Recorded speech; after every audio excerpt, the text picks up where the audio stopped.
We started out with one here this big, then got one this big, and then as we got older,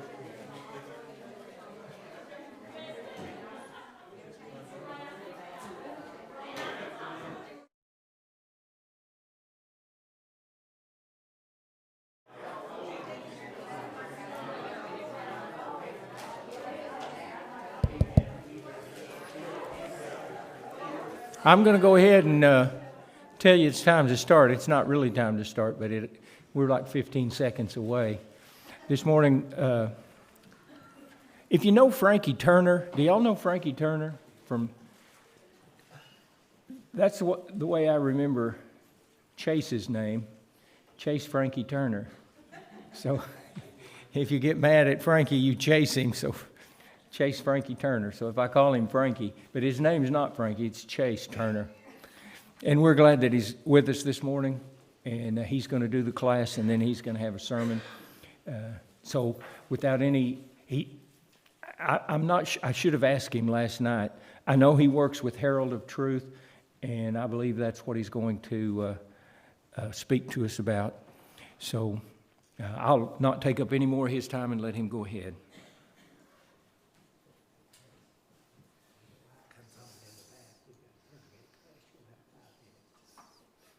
Awesome. That's not good when you get up and they start giving you time limits. I mean, and I was told just a few minutes ago that Leah's dad, Mr. Eddie, does a pretty good job, 15 minutes. And so the pressure is felt to keep things in timely fashion. I'm glad to be here. My daughter Ellie is with me here this morning, and I appreciate the opportunity to get to share some fun things that God is doing through the Herald of Truth. And so appreciate this church. How many of you have been to Honduras before? We'll talk about that in a few moments, but pretty good amount of you. That's awesome. That's something we're going to look at in a few minutes. But one of the things that's really important for me as I get to travel, meet a lot of new people, is prayer. And so I always put my contact information up there. That's my cell phone number. That's my email. If I can ever be of help to the church here, whether it's through prayer or something else that you guys have going on that I can help with, I always want to be available to help. And so if that's something I can do, be glad to do that. This is one of the main questions I get asked everywhere I go, is what is the Herald of Truth, or what does the Herald of Truth do? And a couple of months ago, I was in Tennessee, and I met a guy who said, let me tell you a story. As he said, I was in Orlando, Florida, about 30 years ago, and somebody from the Herald of Truth was doing a presentation, telling people about what they do, and this woman raises her hand at the end of the presentation and said, I need some help. And he said, yes, ma'am, how can I help? And she said, I need you to help me find a husband. And he said, well, that's not what we do. And he was thinking, like, I don't know what I said that would have made her think that is something that we do. And he said, ma'am, I'm sorry. And she said, well, I'm a pretty independent person. I'm financially secure, but I've lost my husband, and I need your help. And he said, we really just don't do that. I'm sorry. And so the next week, he's in Oklahoma, and he's given a presentation in Oklahoma about the Herald Truth and what the Herald Truth was doing. And he meets this guy in Oklahoma who, through visiting, realized he had just lost his wife. And he said, I'm going to mention something to you. This is going to be way out in left field, but I met this woman last week in Orlando, and she was real sweet and kind of explained the situation. And this guy was a very wealthy oil field person in Oklahoma. And he said, you know what, I'm going to go ahead and fly to Orlando. So he hopped on his own plane. He flies to Orlando to meet this woman. And a month later, they got married. And everybody just like, wow, can't believe that happened. And I tell you that story to tell you this, that's not what we do. We do not help people find love. That's not something that we're involved in, but it's stories like that that, while sometimes funny, help us to realize what a beautiful thing the church is. What a beautiful network God has created within His family to connect people, not always through marriage, but a lot of times that way. But there are people all over the U.S. and all over the world that we get to connect to with one simple goal in mind, and that is to share the story of Jesus. And that's what we're going to look at a little bit this morning. So how many people prior to a few minutes ago have ever heard of the Herald of Truth? So about half of us. Until about 2 years ago, I had never heard of the Herald of Truth. And I had spent a lot of time working in Spanish missions online in Central and South America. And they contacted me about helping start something in the U.S. to help Hispanics reach Hispanics. And that's what I'm most passionate about, is Spanish-speaking evangelism. Now, I enjoy English-speaking evangelism as well, but that's what I'm most passionate about. So we've been around for 72 years, or the ministry has been, and started on the radio, then television, went into Spain, and then got into Cuba, and then now back in the U.S., primarily helping churches be more evangelistic. And so one of the things that's really important, as I mentioned, is helping people share Jesus in their communities and around the world. And a lot of communities do a pretty good job at that, but sometimes they need a boost. They need to know what is going on or how they can be more effective in sharing Jesus. And so we want to be a resource for churches to do exactly that, to share Jesus in their community and around the world. And our mission right now, you see that 100 over 100, and that is to help establish or enhance 100 Spanish-speaking churches in the U.S.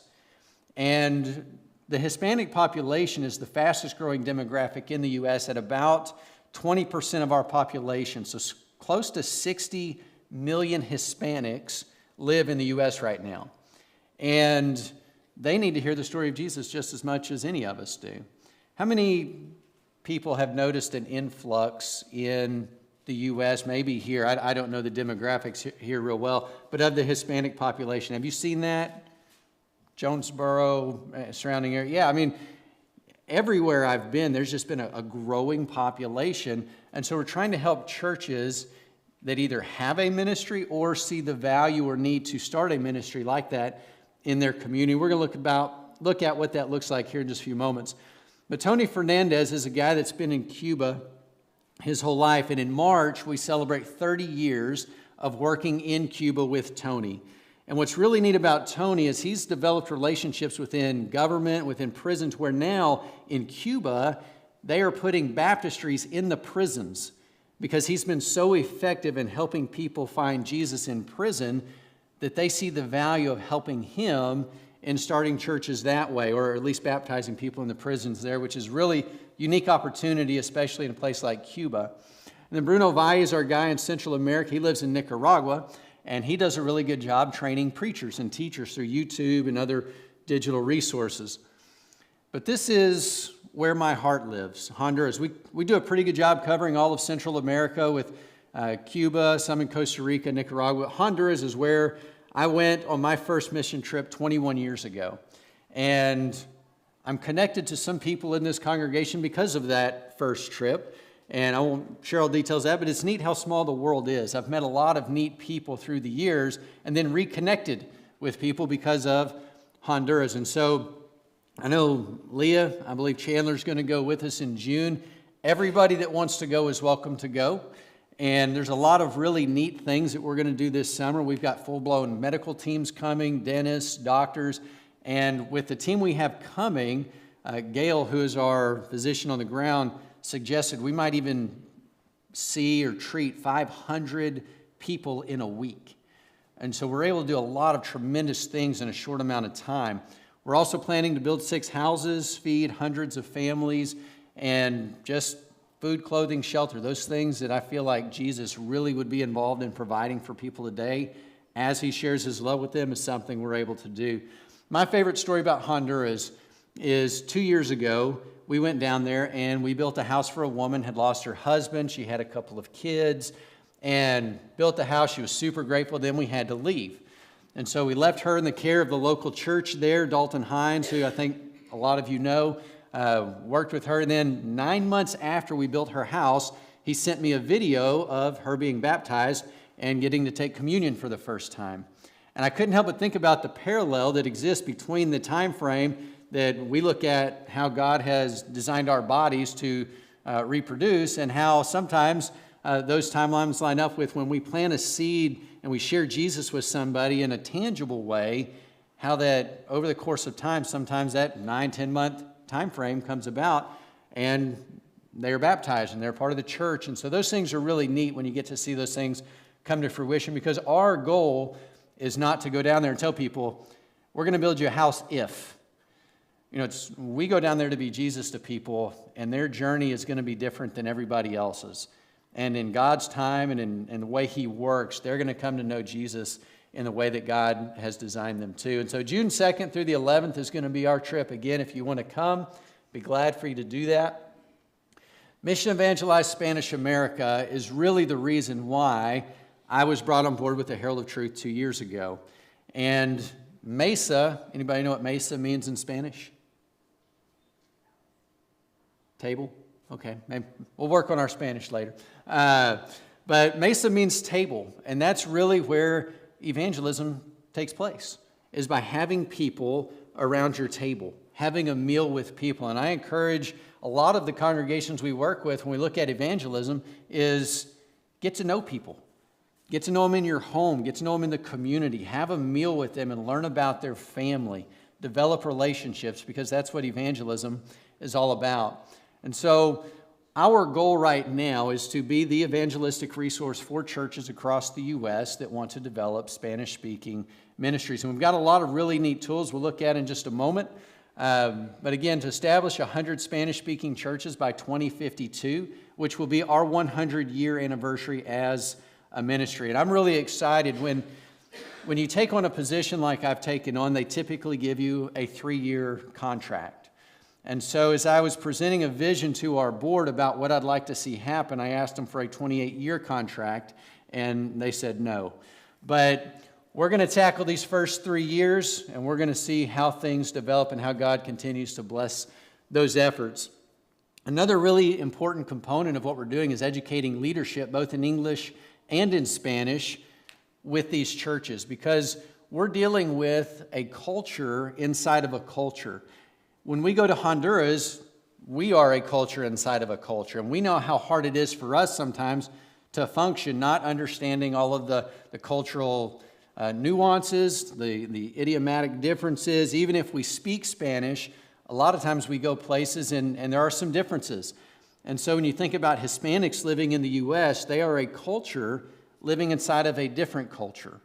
And as we share Jesus with them, there are going to be some challenges that we try to help leadership understand, not just on a cultural or social level, but also within the church, because their religious background is going to be a lot different perhaps than ours is. Also, these resources that we are trying to develop to equip churches. When we work with the church, we provide every tool digitally that we can think of they might need so that they can focus on developing relationships with people in their community. And so we develop websites, apps, we do customized commercials, everything that a church needs to give themselves a greater influence or a stronger influence in their communities, we are developing so that they can focus in on just doing the work. Because if you think about, let's just say the congregation here said, look, let's start a Spanish-speaking church. And I'm not suggesting you do, but I would, if that's an option, I think that would be a cool thing to do. But most congregations are going to struggle to think, well, how are we going to have a website? How are we going to have social media presence? How are we going to do all these things to let people know what we're doing?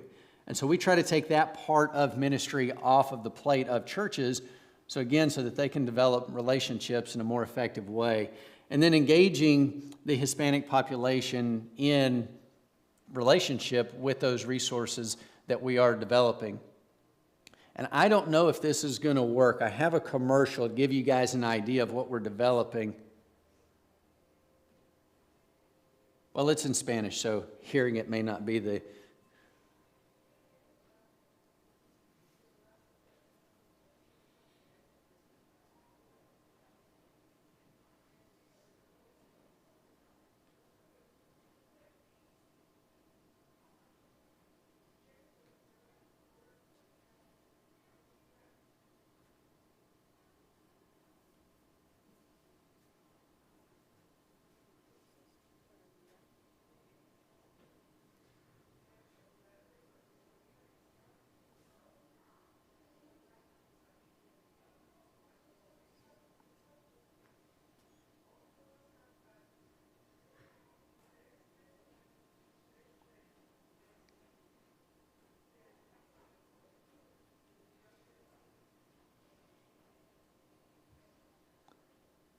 So I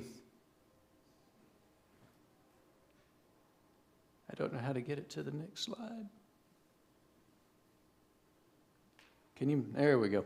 So we're producing content that we believe to be professional, creative. We're working with people to help us with that. How many people here have heard of geofencing before? All right, this is exciting. So anytime you've gone into a Walmart or a drugstore to find maybe toothpaste, and you go in and you buy your toothpaste and you go home and you get on social media and then you start seeing Colgate ads. Has that ever happened to you before? You can pick your own product, but you feel like, all right, now the government is following me and they're concerned about what brand of toothpaste I'm buying. And really what has happened is Colgate has gone in and they've drawn a digital circle around the toothpaste aisle. And when your phone goes inside their digital circle, they have paid to target your phone with their ads. And so it's the most targeted form of advertising that you can use. And so what we're doing to help churches, both in English and in Spanish, is to help whatever product they want to market to their community, whether it's a commercial, a flyer for a VBS, any kind of outreach. We can go very specifically to areas where they say, hey, this is the group of people we really want to see this ad. And so we can draw that digital circle, and everybody with the smartphone that goes inside that circle, we can send that commercial, that flyer, that whatever it is, so that we know they're going to see it when they get on social media.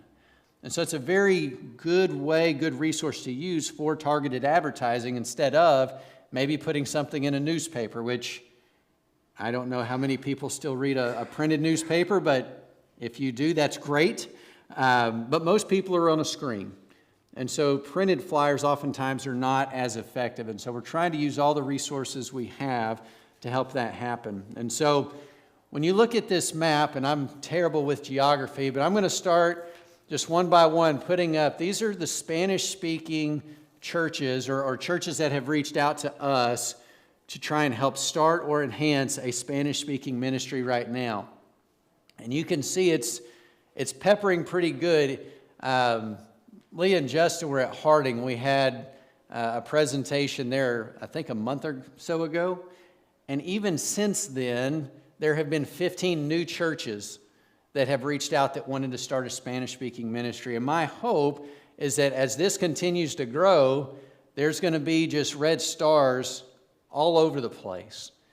And as we look to the future, this is going to be one of the most effective ways to reach people in general, Hispanic or not. From a numerical standpoint, this is going to be a very effective way to share Jesus with people.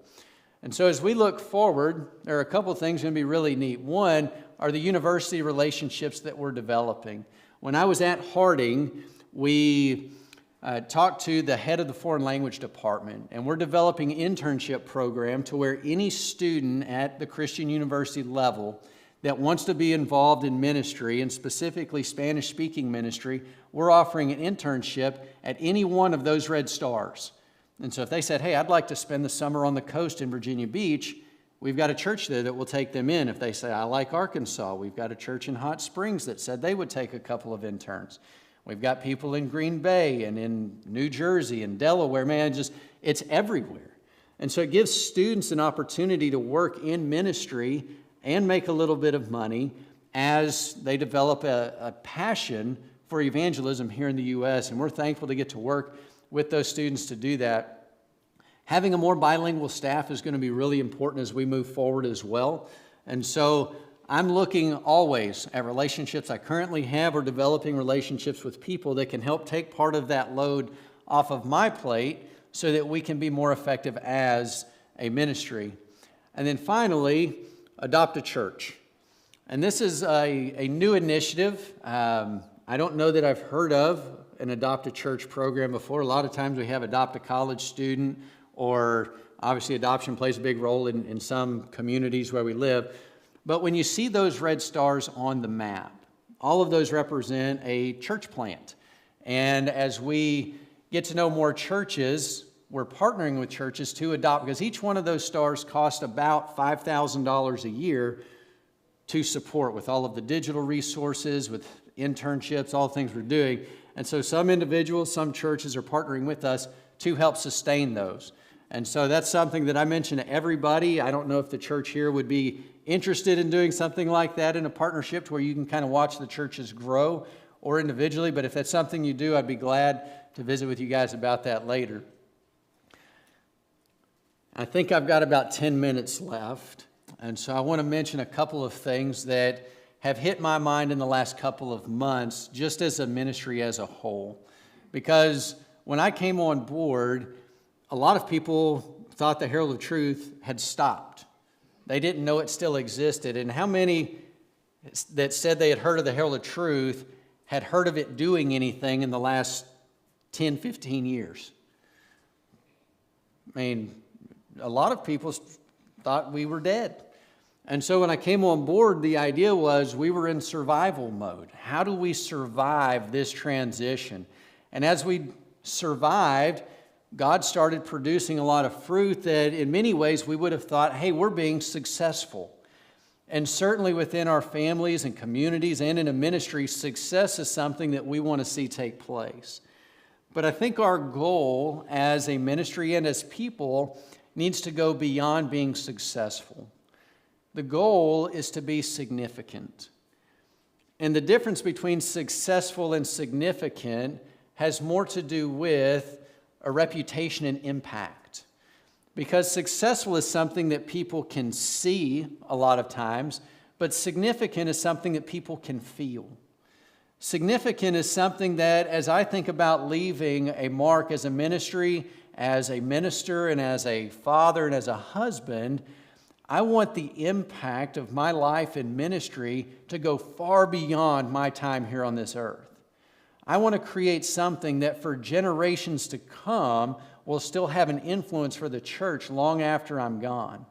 And the only way that's going to be able to happen is if my focus then becomes, how do I help?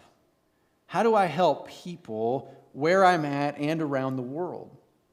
I'm trying to help my kids see that every time they wake up and they come into the kitchen, the first question, especially my boys, is they ask their mom, how can I help? And that's something that I want to be known for. I want my kids to be known for, and I think the church should be known for, is how can we help? Can you imagine if that was the reputation that we all developed? That when people thought about the church, you're like, those are the people that every time I see them, they ask, how can I help? I've loved getting to learn about the strong community that does exist here. And I've heard a lot of great things, and sometimes smaller communities are known for that. When something happens, everybody shows up because everybody wants to help everybody. And that's part of being a family, whether it's a spiritual family, a physical family, or a communal family, is that's the reputation that we want to develop. And that's what's going to leave a significant impact in this community and in the church. And so the legacy that we're leaving is this idea of 100 churches in 100 years. And in a year and a half, we're at 36. We've got 28 years to go. And I think it would be really neat in a couple of years to think, wow, God, we left a 0 off of our goal.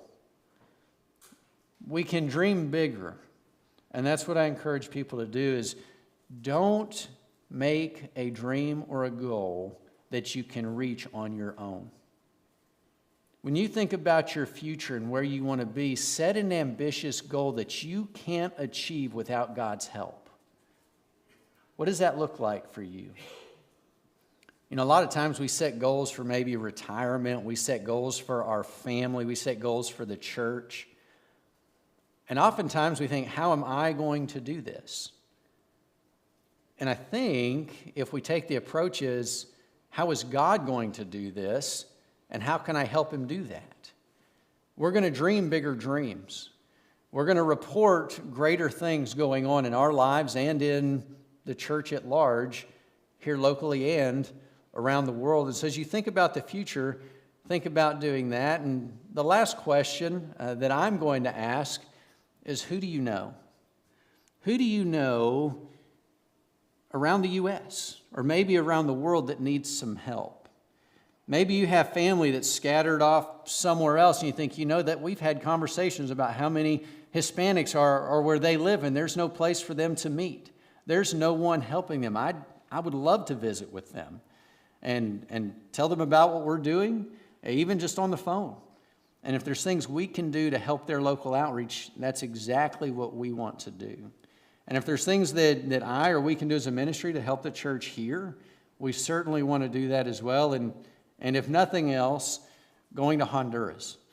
Again, that's one of my favorite. I love that you guys go in December and in June. And if you ever said, hey, we've got some people that don't know what they're doing for spring break or an extra trip this summer, there's always opportunities to go and serve. And if that's something that you guys are interested in doing, I'd love to get to share other opportunities that we're doing with that. But I've got a few minutes left and just want to say thanks. Thanks again for your partnership in the gospel, for what you do locally, for what you do at Honduras. It's a huge blessing to know people like you that are doing that. And so I've got a few minutes left I wanted to save for questions. If you have any questions, be glad to answer those right now before we finish up class.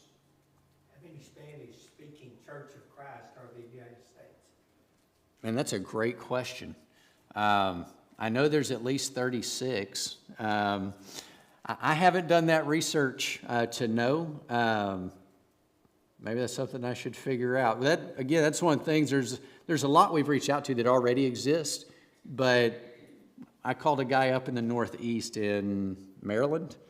Somebody had introduced me to him through social media, and I said, hey, we would love to help your church. He said, man, we've been waiting to find somebody that could help us. And I know 9 other churches that need your help. And so that's the network that we are looking for, because the beauty of the network of the church, and especially what we're developing, is they need to know they're not alone. They need to know, hey, there are other Spanish-speaking churches that are effectively doing this. Maybe they can help us. We want to teach English classes, but we don't have a curriculum. Hey, this guy in Mississippi is doing a phenomenal job, and I can connect people that are doing the same thing that they can learn from each other. But I need to do that research, find out how many there are. Are most Spanish people Catholics? I get asked that question a good bit. I've noticed that's the primary background for Hispanics that come outside of the U.S. to the U.S. I've also learned that the Catholic Church is not doing a lot to help Hispanics here. And so Catholic in name, but not always in practice. And so trying to help them just build community. And I've dealt with some that were Catholic that would come to us and have since left the Catholic Church because they've realized what we're building locally. Because I'm not encouraging people to do this all over the U.S. and not doing it where I live. And so we've planted a Spanish-speaking church where we're at, and we cast the blanket far and wide of people that we reach out to that we want to help. And they'll come from a lot of different religious groups, but primary is Catholic.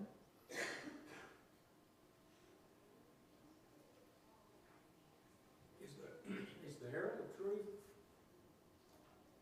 I don't really know how to ask this, are you just a division of Herald of Truth that's working with the Spanish, or is it headquartered in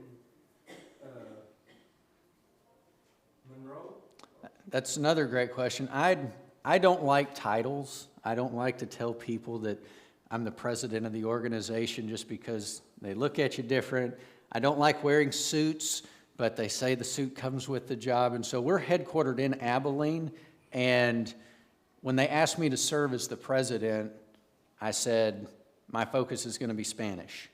Now, we're still helping a lot of English-speaking churches, have a lot of partners that are English-speaking, but my vision was, this is the greatest need, and so this is the direction I'd like to see us go while still doing both. And so the Herald of Truth is the big organization. Mesa is part of just a ministry of the Herald of Truth. And so that's where I'm devoting most of my attention as we move forward. But we still do gospel meetings, help churches with seminars, that kind of stuff as well. Headquartered in Abilene, we've got board members all over the U.S. I happen to live in Louisiana. They didn't ask me to move, and so that's where I live, but headquartered in Abilene, Texas still. They've been there since 95, maybe before then, but officially then. Don't they have a big radio type We're not on the radio anymore. And so it got too expensive to do radio and television. And so that part, when it winded down, God opened some doors in Spain, which they did a lot of work in that direction for several years. The guy in Spain introduced us to a guy in Cuba. That opened a huge door in Cuba, and that kind of did several years, went through Central America, and then recently kind of got a bigger presence back in the U.S. a couple years ago.